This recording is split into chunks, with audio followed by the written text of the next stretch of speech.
لوگوں کی ہدایت کا سبب بننے کے امکانات زیادہ ہوتے ہیں.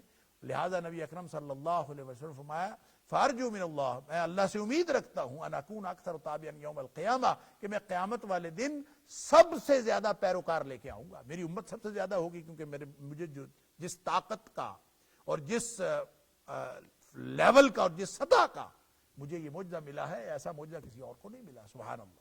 تو اس معجزے کے ہوتے ہوئے بجائے اس کے کہ لوگ سر تسلیم خم کر دیں، جب لاجواب ہو جاتے ہیں تو وہ لاجواب ہونے کی بجائے، خاموش ہونے کی بجائے اور مطالبات اور سوالات.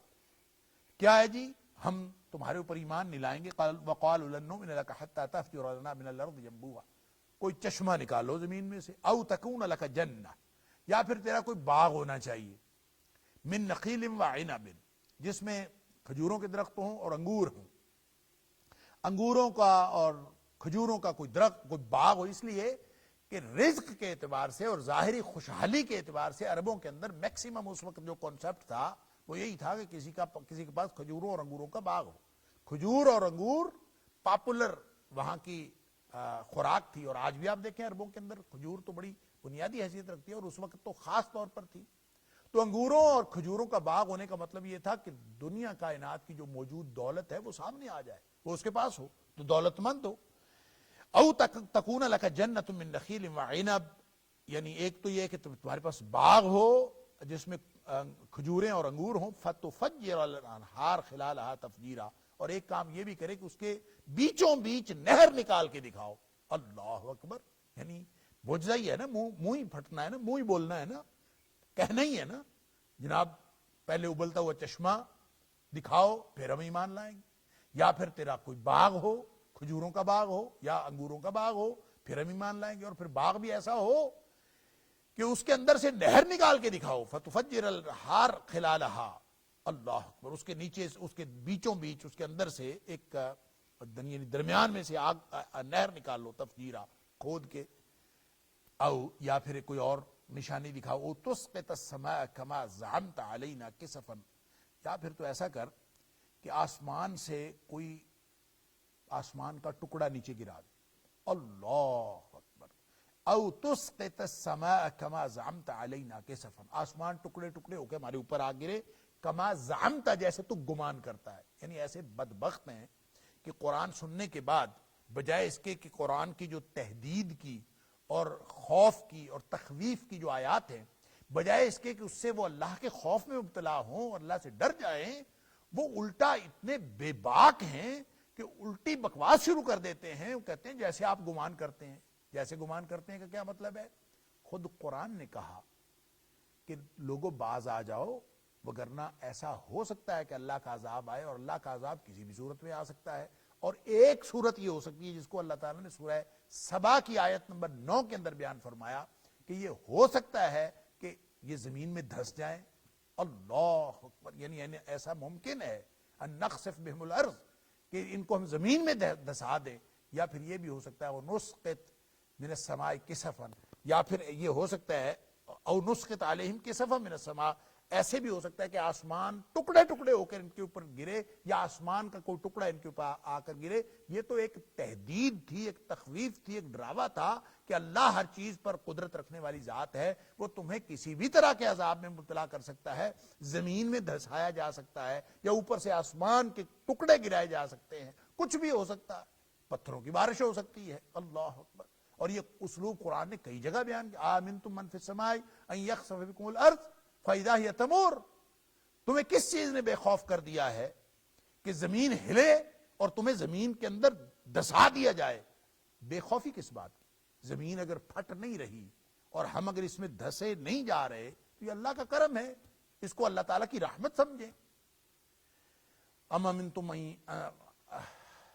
امنتم من فی السماء ان یرسل علیکم حاصبا، یا پھر تم بے خوف ہو گئے ہو آسمان والے سے کہ وہ تمہارے اوپر پتھروں کی بارش کر دے. اللہ اکبر. تو ظاہر ہے آسمان سے کسی بھی وقت ٹکڑے گرنے شروع ہو جائیں، کچھ بھی گرنا شروع ہے، عذاب ہے اور کچھ بھی ہو سکتا ہے. اللہ تعالیٰ معاف فرمائے.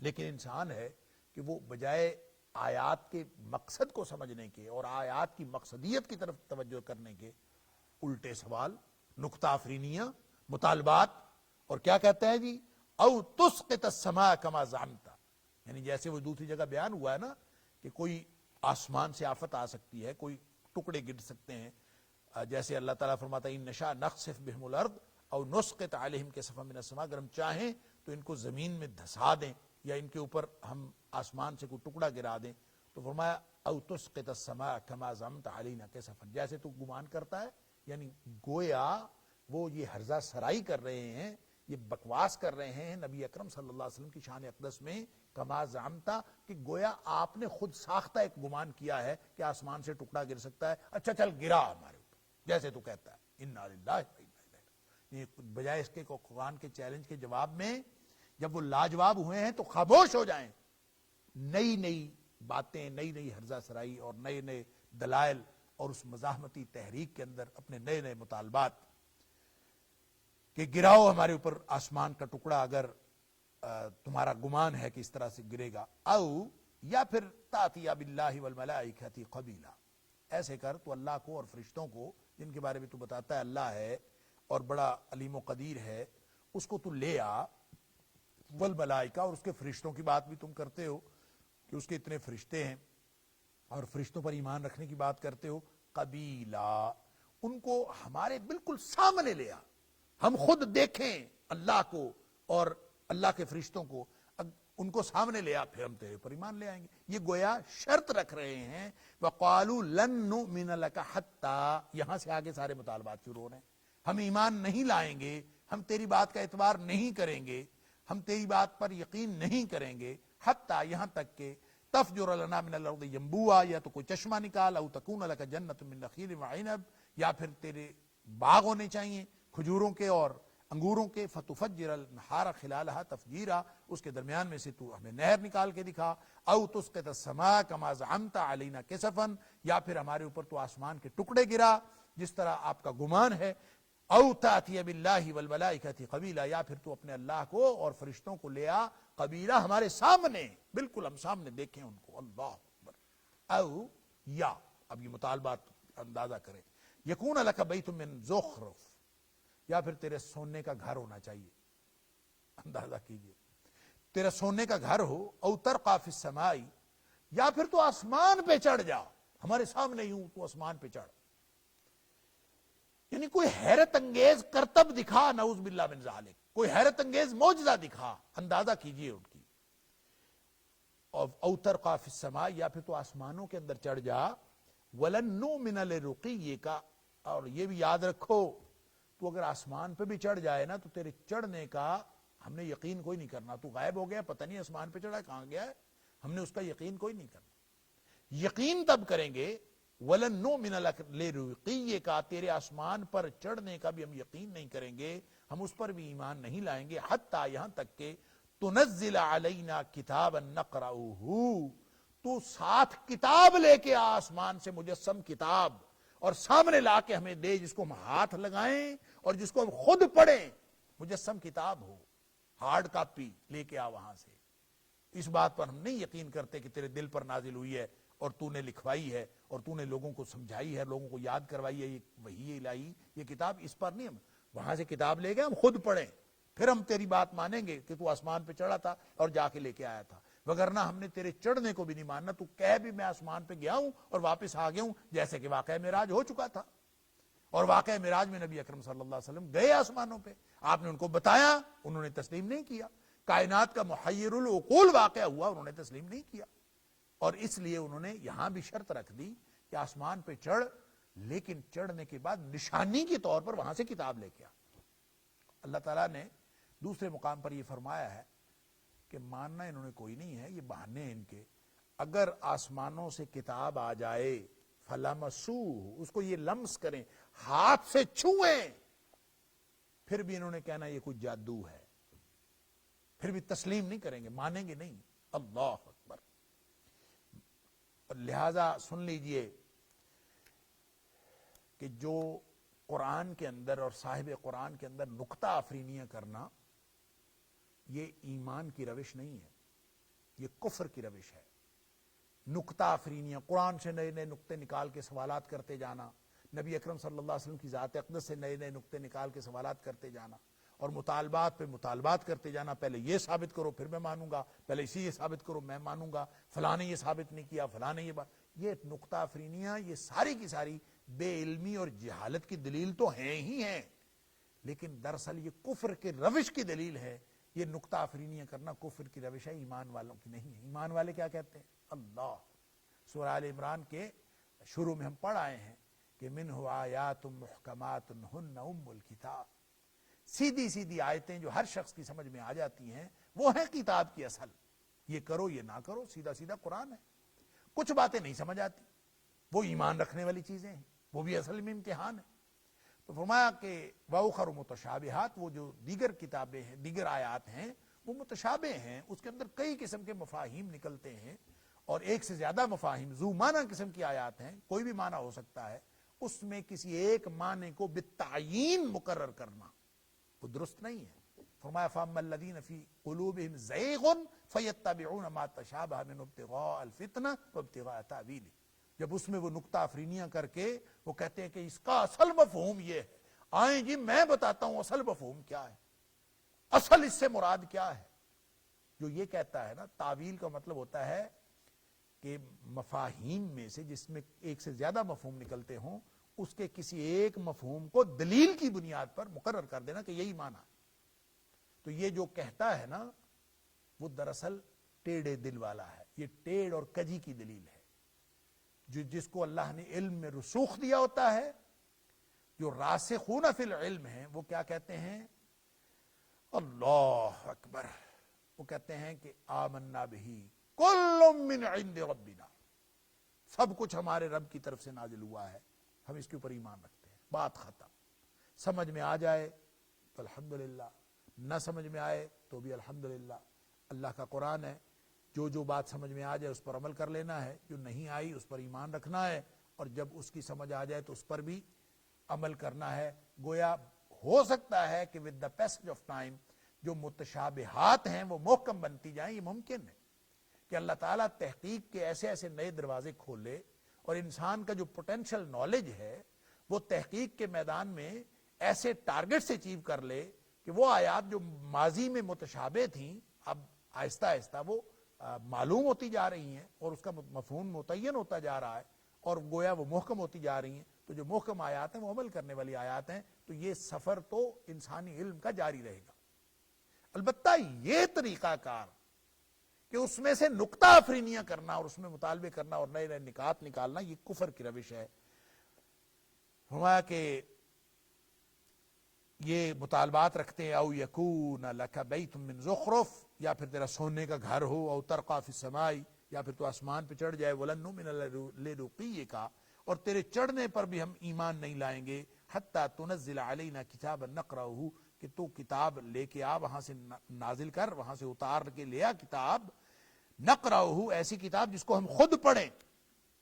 قل، اے حبیب صلی اللہ علیہ وسلم، ان احمقوں کو، ان جاہلوں کو جو یہ نقطہ افرینیاں کرتے ہوئے مطالبات کرتے ہیں، ان کو آپ فرما دیجئے سبحان ربی، اللہ اکبر، میرا رب تو ہر قسم کے عیوب سے پاک ہے، وہ سبحان ہے۔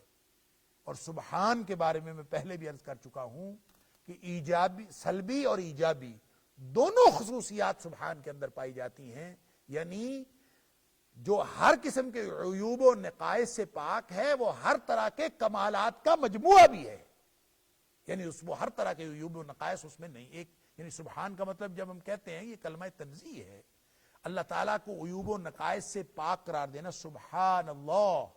اور جب بھی شرک کی بات ہوتی ہے سبحان اللہ، جب بھی دنیا میں کسی بھی طرح کی آلودگیوں کی، فکری اور عقیدے کی اور ایمان کی اور کتنی بھی جو بحث ہوتی ہے، سبحان اللہ، اللہ سبحان ہے، سبحان اللہ۔ سبحان کا کیا مطلب؟ وتعالی، اور بہت بلند ہے۔ سبحان کا معنی ہے پاک ہے ہر قسم کے عیب و نقص سے، اور ساتھ ہی یہ معنی اس میں سبحان کی ذات میں موجود ہوتا ہے کہ وہ ذات مجموعہ ہے کمالات کا، کہ جتنی پازیٹو خصوصیات ہو سکتی ہیں وہ ساری کی ساری اس ذات میں ہوں، اور جتنی نیگیٹو خصوصیات، کمی، کوتاہی، نقص، عیب جتنا ہو سکتا ہے وہ اس میں موجود نہ ہو تو اس کو سبحان کہتے ہیں. سبحان ربی. تمہارا کیا خیال ہے کہ جو تم مطالبے کر رہے اور وہ پورے نہیں ہو رہے، تمہارا کیا خیال ہے کہ رب کی ذات میں کوئی نقص ہے، کوئی عیب ہے؟ نعوذ باللہ من ذالک. بلکہ وہ اللہ نے کا ایک اصول ہے، اللہ کا ایک قانون ہے. وہ ہے تو علی کل شیء قدیر، لیکن وہ یوں مطالبات ہر شخص کے مطالبے پر معجزات نازل نہیں کرتا، وگرنہ تو یہ سلسلہ رکے ہی نہ. ہر روز نیا بندہ اٹھے اور کہے جناب جب تک یہ معجزہ نہ آئے میں اسلام کو نہیں مانتا، جب تک یہ معجزہ نہ آئے میں نہیں مانتا. فرمایا سبحان ربی.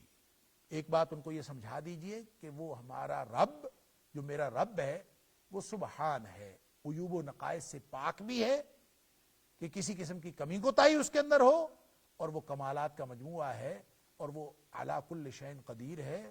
قدرت، طاقت، ہر چیز اور ہر طرح کی صفات عالیہ اس کے اندر موجود ہیں، پھر بھی وہ نازل نہیں کر رہا. تو یہ اس نے یہ زندہ معجزہ دیا ہے. کسی کو اس نے کچھ معجزہ دیا، یہ اس کی حکمت ہے، یہ اس کی تقسیم ہے. حل کنت الا بشرا رسولا. میں معجزے لانے والا نہیں. حل کنت الا بشرا رسولا. میں تو صرف بشر ہوں اور بھیجا گیا ہوں. میری حیثیت بشر کی ہے، مخلوق، افضل الخلائق، سبحان اللہ، اور رسول اللہ کا بھیجا ہوا. اور جو بھیجا ہوا ہوتا ہے نا، وہ نمائندہ ہوتا ہے، وہ اصل طاقت نہیں رکھتا. رسول کا مطلب جس کو بھیجا گیا ہو. تو جس کو بھیجا گیا ہوتا ہے وہ خود طاقت اور اختیار نہیں رکھتا. ساری طاقت اور سارا اختیار اس کے پاس ہوتا ہے جس نے بھیجا ہوتا ہے. فرمایا میں تو بشر بھی ہوں اور رسول بھی ہوں، بھیجا گیا بھی ہوں. مجھے تو وہی عطا ہوئی ہے. میں اس کے اوپر خود سے معجزے لاؤں، خود سے کوئی چیز لاؤں، یہ ساری چیزیں یہ میرے دائرہ اختیار میں نہیں ہے، اللہ کے دائرہ اختیار میں ہے. وہ جس طرح کا بھی معجزہ عطا کرے، لیکن جو مجھے معجزہ عطا ہوا ہے، میں نے بخاری شریف کی حدیث آپ کے سامنے رکھی کہ وَإِنَّمَا كَانَ الَّذِي أُوتِيتُ، جو مجھے معجزہ عطا ہوا ہے، وحیًا، وہ تو وہی ہے، یہی تو معجزہ. سبحان اللہ. لہذا فرمایا حل کنت الا بشر رسولا. میں تو اور کچھ نہیں ہوں، میری حیثیت اور کچھ نہیں ہے، الا مگر بشر رسولا، سوائے اس کے کہ میں بشر ہوں اور رسول ہوں. وما منع الناس ان يؤمنوا اذ جاءهم الهدى الا ان قالوا ابعث الله بشر رسولا. اب یہ جو نبی اکرم صلی اللہ علیہ وسلم کا فرمان کہ بھائی میری تو حیثیت یہ ہے اور میں تو مخلوق ہوں، میں اللہ کے حکم کا پابند ہوں، اپنی مرضی سے حکم جاری نہیں کر سکتا، میں اپنی مرضی سے کوئی چیز کر نہیں سکتا. مجھے تو اللہ کی مرضی کا انتظار رہتا ہے، وہ مجھے عطا فرماتا ہے. وما ينطق عن الهوى ان هو الا وحی یوحى. میں اپنی خواہش سے تو کوئی کام ہی نہیں کرتا، مجھے اللہ وحی عطا فرماتا ہے، میں اس کے ذریعے سے کرتا ہوں. یہ نبی اکرم صلی اللہ علیہ وسلم کی حیثیت ہے. تو فرمایا کہ جب یہ حیثیت نبی کریم صلی اللہ علیہ وسلم کی واضح ہوئی تو مشرکین مکہ کو اور ان کی روش رکھنے والے ہر دور کے، جو ان کی سنت پر، مشرکین کی سنت پر عمل کرنے والے، اللہ تعالیٰ معاف فرمائے، ان کی ہر دور میں روش یہ رہی ہے کہ وَمَا مَنَعَ النَّاسَ أَن يُؤْمِنُوا، اور لوگوں کو نہیں منع کیا کسی چیز نے، ان یؤمنوا، کہ وہ ایمان لائیں، اذ جاءہم الہدی، جب کبھی بھی کسی کے اوپر ہدایت آئی ہے، حضرت آدم علیہ السلام سے لے کر نبی اکرم صلی اللہ علیہ وسلم تک، جب کبھی بھی کوئی ہدایت کی کوئی بھی ورژن آیا ہے، کوئی بھی کسی بھی صورت میں اللہ تعالیٰ نے ہدایت نازل کی ہے، تو لوگ سب سے بڑا اعتراض یہی کرتے تھے. لوگوں کو ایمان لانے سے سب سے زیادہ جس چیز نے روکا وہ بات ہی یہ تھی، الا ان قالوا، یہ کہ انہوں نے کہا ابعث اللہ بشرا رسولا، کہ اللہ نے ایک بشر کو رسول بنا کے بھیجا ہے. یعنی یہی بات تو ان کے لیے حیرت کی، جس کو نبی کریم صلی اللہ علیہ وسلم اپنے کلیم کے طور پر، اپنے دعوے کے طور پر ارشاد فرما رہے ہیں کہ اے حبیب صلی اللہ علیہ وسلم، اللہ فرما رہا ہے کہ کہہ دے قل سبحان ربی هل کنت الا بشر رسولا، آپ فرما دیں کہ میرا رب پاک ہے، ہر قسم کے عیوب و نقائص سے منزہ ہے، اور ہر طرح کے کمالات کا مجموعہ ہے وہ ذات، ہر چیز پر قدرت رکھتی ہے. تو میری حیثیت تو ایک بشر کی، ایک رسول کی ہے. اور پھر فرمایا یہی تو بات ان کو ایمان سے روکے ہوئے ہے. وہ کہتے ہیں کہ کیوں یہ بشر کیوں رسول بن گیا، اور یہاں فرشتہ کیوں نہیں آیا. کبھی یہاں تو ذکر ہوا نا ان مطالبات کا، اور یہ مطالبہ کہ فرشتہ کیوں نہیں آیا؟ یہ مختلف جگہوں پہ یہ ان کا یہ مطالبہ بھی ہے، اور سب سے زیادہ ان کو جو اعتراض ہوتا تھا وہ نبی اکرم صلی اللہ علیہ وسلم کی اس حیثیت پر ہوتا تھا کہ آپ بشر ہیں، آپ ہماری طرح گلیوں میں پھرتے ہیں، آپ کھانے کی احتیاج بھی رکھتے ہیں، یہ کیسا رسول؟ جس کو اللہ تعالیٰ نے سورہ فرقان کے اندر بیان فرمایا آیت نمبر 7 کے اندر، وَقَالُوا مَا لِهَذَا الرَّسُولِ، یہ کیسا رسول ہے یَأْكُلُ الطَّعَامَ وَيَمْشِي فِي الْأَسْوَاقِ، ہماری طرح کھانا کھاتا ہے اور ہماری طرح بازاروں میں گھومتا پھرتا ہے، گلیوں میں اور چلتا پھرتا ہے، اور لولا انزل الیہ ملک فیکون معہ نذیرا، اس پر کوئی فرشتہ کیوں نہیں نازل ہو جاتا کہ وہ فرشتہ آ جاتا اور فرشتے کے ذریعے ساتھ یہ ہمیں ڈراتا پھرتا اور پھر ہم ڈر بھی جاتے۔ اب یہ بظاہر جو ہے وہ ہماری طرح کے احتیاجات رکھنے والے نبی اکرم صلی اللہ علیہ وسلم ہیں، اللہ تعالیٰ نے ان کو کتنی شان دی ہے، وہ نظر تو آتی نہیں، ان ظاہر اندھوں کو، عقل کے اندھوں کو کیسے نظر آئے؟ لہٰذا قرآن کہتا ہے، قرآن اس کا جواب دیتا ہے، وہاں سورہ فرقان میں جب اعتراض ہوا ما لہٰ رسول هذا الرسول یاکل الطعام ویمشی فی الاسواق، یہ کیسا رسول ہے کہ جو کھانا کھاتا ہے اور بازاروں میں پھرتا ہے، کس کے ساتھ فرشتہ کیوں نہیں نازل کیا گیا؟ وہ فرشتہ ہوتا تو چلیں وہ پھر لوگ ڈرتے بھی اس سے۔ فرمایا وما ارسلنا قبلک من المرسلین الا انہم لیاکلون الطعام ویمشون فی الاسواق، اللہ اکبر۔ لوگوں، جتنے بھی نبی ہم نے بھیجے، اللہ کا قرآن کہہ رہا کہ وما ارسلنا قبلک من المرسلین، اے حبیب صلی اللہ علیہ وسلم آپ سے پہلے جتنے بھی ہم نے رسول بھیجے، الا انہم لیاکلون الطعام ویمشون فی الاسواق، وہ سارے کے سارے کھانا کھاتے تھے اور سارے کے سارے گلیوں بازاروں میں گھومتے پھرتے تھے۔ تو یہ خصوصیت تو ہر ایک میں تھی، گویا سارے بشر تھے۔ اللہ اکبر۔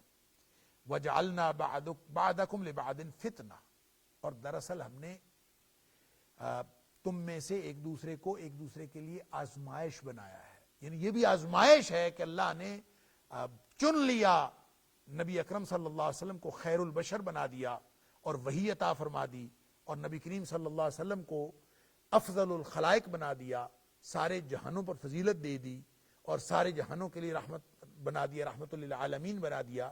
اور لوگوں کو یہی بات ہضم نہیں ہوتی کہ ایک بشر کی اتنی فضیلت اور اتنا زیادہ اس کو اللہ تعالیٰ نے فضیلت عطا فرمائی ہے کہ وہ اللہ کے بعد کائنات کی سب سے بزرگ ہستی بن گیا، تو یہ بظاہر تو گلیوں میں پھرتا ہے اور ہماری طرح کھانا کھاتا ہے، یہ احتیاجات تو نہیں ہونی چاہیے۔ اللہ، اس کا پھر جواب یہاں اللہ تعالیٰ نے دیا ہے کہ یہی بات ہمیشہ لوگوں کو منع کرتی آئی، روکتی رہی، رکاوٹ بنتی رہی ایمان سے، کہ ان کو اعتراض یہ ہوتا تھا کہ ایک بشر کو رسول کیوں بنایا؟ فرمایا قل لو کان فی الارض ملائکۃ یمشون مطمئنین لنزلنا علیہم من السماء ملکا رسولا، سبحان اللہ۔ فرمایا اے حبیب صلی اللہ علیہ وسلم آپ ان کو بتا دیجئے، لو کان فی الارض ملائکۃ یمشون، اگر زمین میں فرشتے چلتے پھرتے ہوتے، مطمئنین، اور یہاں وہ رہتے پھرتے، رہتے بستے، مطمئنین مطمئن ہو کر، یعنی یہاں پہ اطمینان کے ساتھ یہاں پہ رہائش اختیار کر کے فرشتے ہوتے، یعنی زمین پر انسان نہ ہوتے، فرشتے ہوتے، لنزلنا علیہم من السماء ملکا رسولا، یہاں بود و باش اگر فرشتوں کی ہوتی اور ان کی ہدایت کے لیے رسول آتا تو وہ واقعتاً فرشتہ ہی ہوتا۔ لنزلنا علیہم، لازماً ہم نازل کرتے ان کے اوپر، من السماء، آسمان سے، ملکا رسولا، ایک فرشتے کو رسول بنا کے بھیجتے، چونکہ ہدایت انسانوں کی مقصود ہے، تو اس لیے خیر البشر کو عالم بشریت کی ہدایت کے لیے بھیجا، تو جن کی ہدایت کے لیے بھیجا اس لیے بشر بنا کے بھیجا۔ اگر یہاں فرشتے ہوتے تو پھر فرشتے کو رسول بنا کے بھیجتے، یہاں پہ بشر ہیں لہذا بشر کو ہی رسول بنا کے بھیجا ہے۔ قل، اور ساتھ یہ بھی فرما دیجئے اے حبیب صلی اللہ علیہ وسلم، کفا باللہ شہیدا بینی و بینکم، میرے جتنے بھی دعوے ہیں اور میری جو رسالت کا دعویٰ ہے اور یہ جتنی فضیلت کا دعویٰ ہے، اس سب پر، اور تمہارے جو جتنے اعتراضات ہیں اور تمہارے جتنے معجزات کے مطالبات ہیں، ان سب پر جتنے ڈفرینسز ہیں ہمارے درمیان، ان سب پر میرے اور تمہارے درمیان اللہ ہی بطور گواہ کافی ہے. تم مجھے رسول نہیں مانتے, میرا اللہ گواہ کافی ہے کہ میں رسول ہوں. تم اپنے مطالبات اور معجزات پورے کرانا چاہتے ہو اور ان کا پورا نہ ہونا میری نبوت کے خلاف عرض سرائی کے طور پر استعمال کرتے ہو, تو قل کفا باللہ شہیدا بینی و بینکم, میرے اور تمہارے درمیان اللہ ہی گواہ کافی ہے. گویا نبی اکرم صلی اللہ علیہ وسلم, دیکھیں یہ وہی بات ہے جو ابھی عرض کر رہا تھا کچھ دیر پہلے, کہ اللہ نے نبی اکرم صلی اللہ علیہ وسلم کو اس طرح کی صداقت عطا فرمائی ہے اور اس طرح کی شخصیت اور ہستی عطا فرمائی ہے کہ آپ کی نبوت و رسالت کی صداقت نبی اکرم صلی اللہ علیہ وسلم کی داخلی طور پر آپ کی ذات اور سیرت سے نمایاں.